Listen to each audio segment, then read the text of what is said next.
Je vous propose à présent de revenir sur le reportage portant sur la généralisation des contenus des MGF où un grand pas a été donc fait ce matin à Ouagadougou en la faveur de cette généralisation dans le système burkinabé, le système éducatif donc burkinabé. Les encadreurs pédagogiques se sont retrouvés à Ouagadougou pour discuter donc des enjeux de cette généralisation sous l'œil bienveillant de la première dame du Burkina Faso. Suivez plutôt ce reportage de Marguerite Douagneau. Je suis venue ce matin à votre rencontre pour saluer et encourager. Vous êtes les encadreurs privilégiés du développement de notre système éducatif.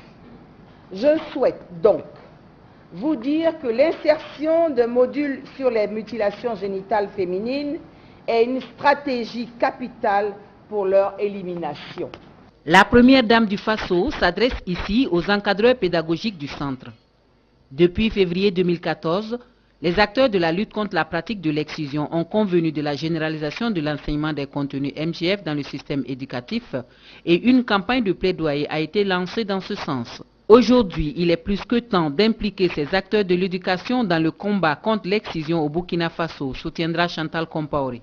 Il faut une éducation pour que nos filles et nos mères puissent arrêter d'exciser.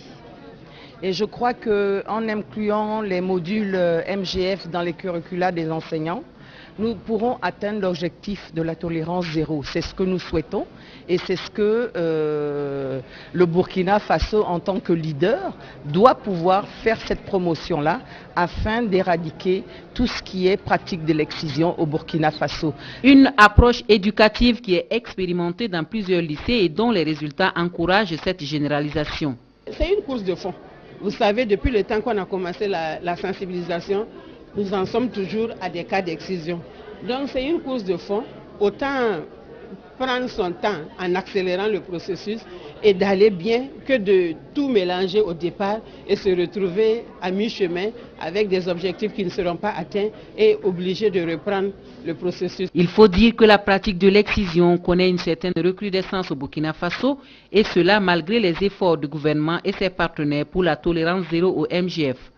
Les encadreurs pédagogiques ici interpellés mesurent les responsabilités qui leur sont confiées et entendent jouer véritablement leur partition dans cette lutte. Il était de bon ton effectivement que ceux qui sont chargés au premier chef d'élaborer les curricula de l'enseignement secondaire soient informés et surtout soient sensibilisés par rapport aux différentes luttes que la coalition mène à ce propos.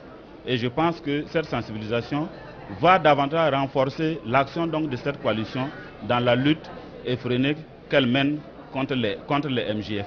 3 matières ont été choisies pour intégrer les contenus des MGF. Il s'agit du français, de la philosophie et des sciences de la vie et de la terre. Le ministre des Enseignements secondaires et supérieurs s'est voulu rassurant. Les documents ont déjà été élaborés et devraient bientôt être validés. Les partenaires techniques et financiers du Burkina Faso ont une fois de plus renouvelé leur engagement à accompagner les acteurs pour l'éradication des MGF.